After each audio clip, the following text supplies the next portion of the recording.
Thank you, Chris. Thanks, everybody. You ready to graduate? Yeah. All right. When they first called me and said, we'd like you to come be a speaker, I didn't know, was it because I was a retired general, because I'm an executive, senior executive now, or because maybe I wrote a book on leadership. And the name of this course is Leadership. So I thought maybe it's the latter. So if it's the latter, how can I impart the knowledge that I have up here to you today? And I thought the best way to do that is to bring my book with me and read it to you. There are a lot of stories in this book. I've picked out a few of them which I wanted to talk to you about today. And the first one I want to talk to you about is character. And the reason I want to talk about that, because it's probably the most important foundational element for any great leader. It truly is. General Norman Schwarzkopf, who was the hero of Desert Shield, Desert Storm, he gave a leadership presentation just after the war, 20 years ago, and he said something to the effect that leadership is all about character and competence. But if I had a choice, I would pick character every time.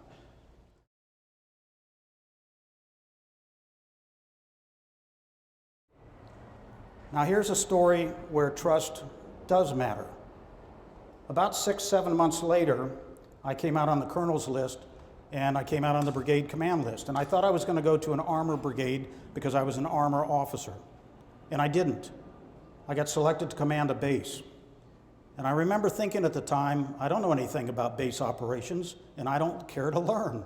I've spent the last 20 years of my life learning how to fight America's wars. Well, I ended up becoming a base commander anyway, and it was the best thing that ever happened to me. Why would you say that happened? It's because I learned more about people, I learned more about the Army than I ever would have had I stayed in that traditional lane that I had been in for the last 20 years. I had to put implicit trust in 3,000 civilian employees that knew a heck of a lot more about running a base than I did, and I did that. And they paid it back in spades. I used to tell people, I trust you when I first meet you until you demonstrate that you're not worthy of that trust.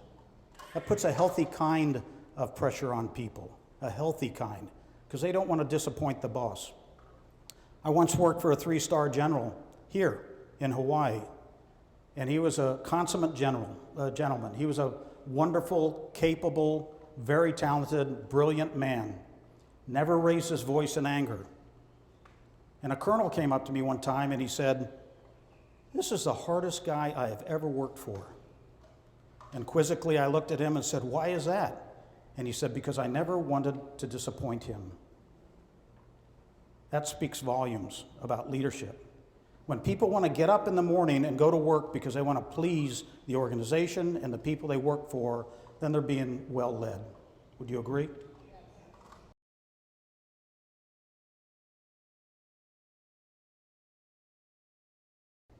Perseverance, grit, determination, and the light at the end of the tunnel. When we got back to the front gate of the motor pool, he put his hand on my shoulder and he said, "There's light at the end of this tunnel. You just can't see it yet." Now that was 1976, and I still remember that like it was yesterday, because it was a senior leader reaching down into the bowels of his organization to try to help this young lieutenant get out of a depression that I was in.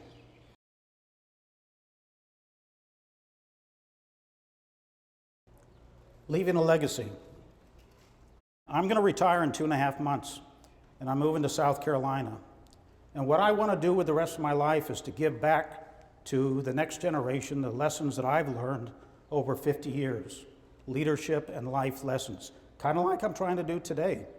I think the greatest legacy you can leave is to pass on to the next generation what you have learned. To take what you've learned in this course and what you learn on the job, in your job, and help those that are coming behind you. Because someday, like me, you're going to be in a rocking chair, drooling out of a cup maybe, and somebody else is going to be there keeping this country great as a civil servant or a military member.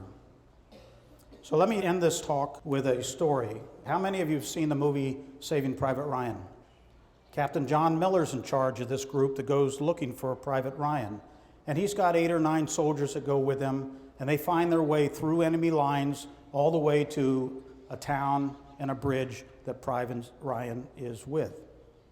Along the way, he loses several of his men. And when we get there, he finds Private Ryan. He says to him, "My orders are to bring you home." And Private Ryan says, "There's no way I'm going to leave this bridge. These are the only brothers I have left." So if you've seen the movie, you know Captain Miller dies on that bridge. But just before he dies, he whispers into Ryan's ear, "Earn this. Earn it." And what he meant was, don't let the service and sacrifice of me and my men go without purpose. So then the movie flashes forward 50 years, and we find Private Ryan standing as an old man over Captain Miller's Normandy grave. With tears in his eyes, he stands up, he salutes the grave, and he turns to his wife and he says, "Tell me I've led a good life. Tell me I'm a good man."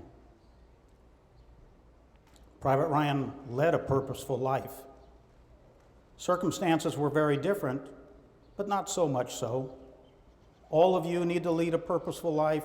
All of you need to take what you've learned over the past 8 or 9 months, use it for the good of the country, for your organization, and then pay it forward. Thank you.